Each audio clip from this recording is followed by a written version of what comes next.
That's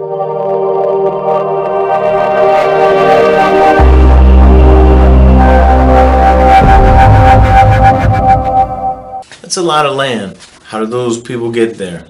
Yeah, we know the whole Oregon Trail pioneer type thing, but that wasn't enough to create the cities and the metropolitan areas that actually exist out there today.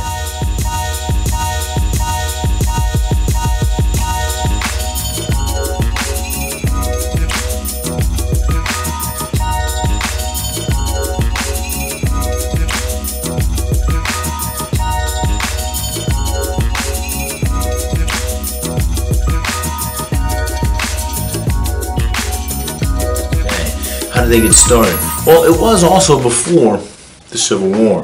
But the problem is, all of these bills and all of these things that were being discussed in Congress that lent themselves to government-owned land being used by individuals, families, to support the economy, to create a nice agricultural engine, they all got shot down. Why? Because the portion of the country that was very agricultural didn't want the competition. But the Civil War is about the South seceding from the Union. So when the Southern senators, boom, say we're in a new country, the Confederate States, that just leaves the Republicans of the North. I know it sounds crazy. It just leaves Northern Republicans. And we all know how Northern Republicans love a good, warm, social equality, government-funded something or other. But you have to understand the political parties were different back then. Their positions, what they believed in, what they valued were very much different. And by the time we are old, they will have changed again. Parties exist because of what the people desire and what the situations and needs of that time are. So the issues had changed. The Homestead Act of 1861 was supported by those Northern Republicans. And what this did was took the government-owned land and gave it to individuals and families as long as they followed certain guidelines and farmed and so on and so forth. And we produced so much food that we can, as a society, think about the next step. Societies that don't have enough food aren't thinking about improving transportation, improving this or improving that. They're thinking about how do we produce more food. 3 acres of land were given with government guidelines. 2 big things that created the West. What are the 2 big things? Mining and ranching. Some of the things that we know of and we have romanticized in American culture: cowboys, superheroes, vigilante justice, risk takers, capitalism, individualism, the rugged. Listen, all of these things, many of these things have their roots in the development of the West. What do I mean? Well, let's take a look. So let's start with mining.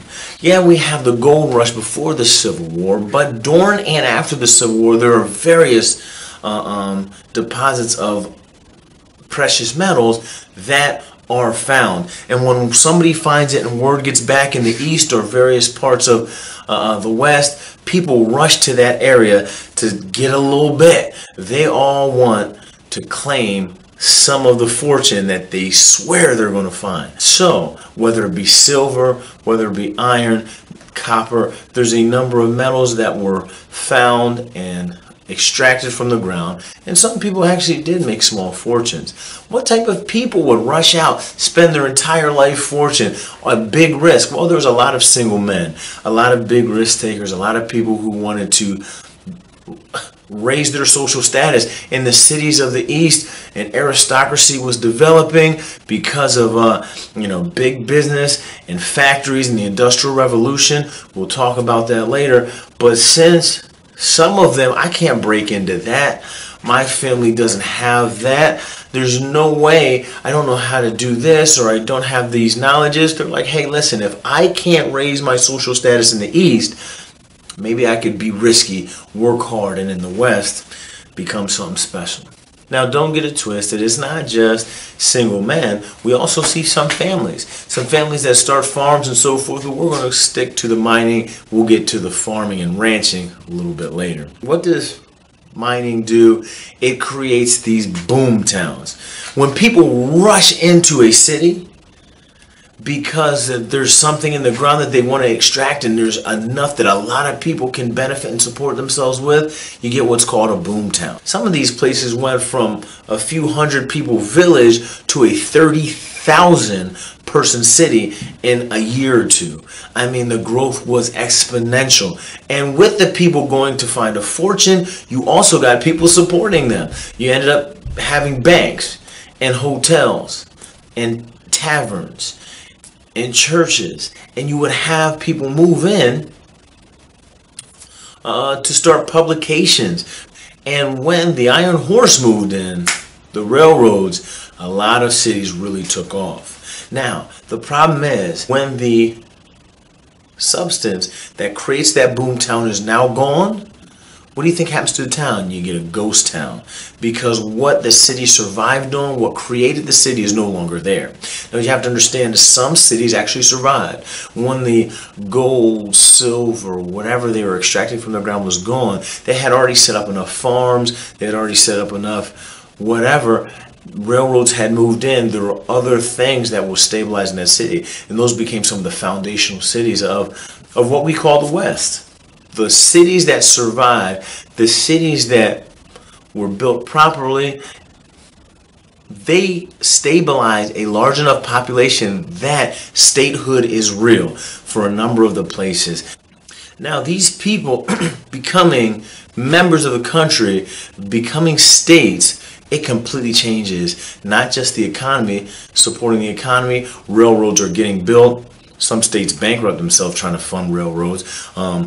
Others really benefited from it, but also it changes the voting climate, because this is a new breed of people with a new living situation and a new set of needs. The needs of people in these areas of Dakota and what we call Utah, etc., their needs are completely different than somebody who's living in New York City. It's not just the intellectual that has a good shot at being president or senator. It's not just the war hero that has a good shot of being senator or president.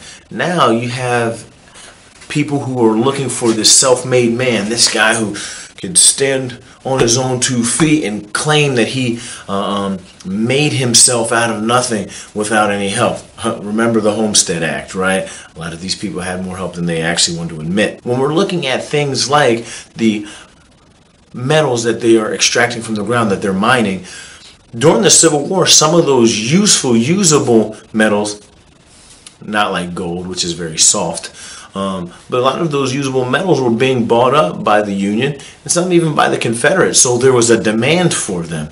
And because they were hard to extract from the ground with the technology they had, and it was improving, but it wasn't what it is today, it was rare. So people actually made good money if they were able to find those deposits. And many, as we just said, many new states gained their statehood because of the population and money that was generated.